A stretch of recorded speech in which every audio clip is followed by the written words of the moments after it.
that? That's the sound of Ford's first new V8 in almost a decade.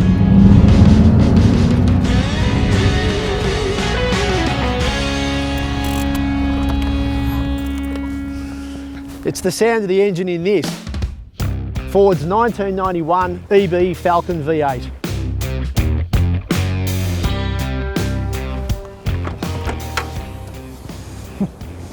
So this was a pretty big deal in the early 90s when Ford reintroduced the V8 into its large cars, the Falcon, the Fairmont, Fairlane and LTD.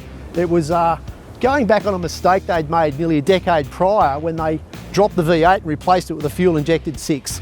Seemed like the sensible thing to do in the fuel-conscious 1980s, and it wasn't a bad thing, but it wasn't a match for the 4.9 litre and 5.8 litre Cleveland V8s that Ford had offered during the 1970s. So what Ford Australia did was adapt the US market Ford Mustang motor into the Aussie Falcon. It's an engine closely related to the Falcon GT motors of the 1960s. It's quite a simple, durable and reliable motor, but with electronic fuel injection it got a new lease on life for the 1990s.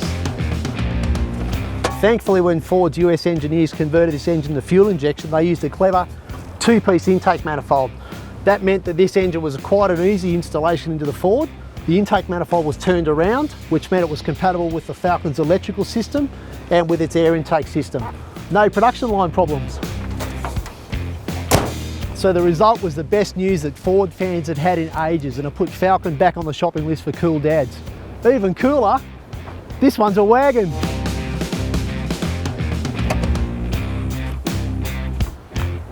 Back in the 1990s, V8 family cars like this were the choice for towing. Toyota Land Cruisers didn't have much power, Mitsubishi Pajeros didn't have much power, Toyota's Prado hadn't even been invented. So a lot of these cars, sedans and wagons, V8 ones, got tow bars. Generations of Aussie kids grew up fighting in the back seat of one of these on holidays. These days it's all SUVs, blob cars. Unfortunately for the Aussie wagon, the door's shut.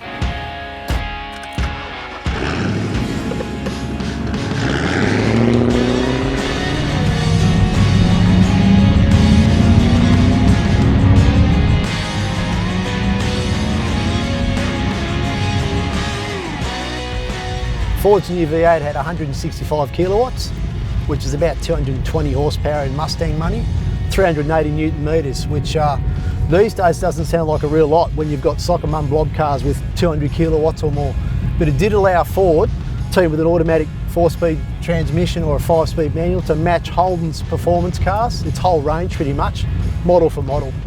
The new V8 also meant that Ford could reintroduce the mighty Falcon GT, which it did about a year later in 1992. As a limited edition model. It also meant the introduction of the Falcon XR8, which went on to become a performance car favourite for the next 25 years. But they're both stories for another day. I'm Glenn Torrance, you've been watching Addicted to Cars, and I'll see you next time.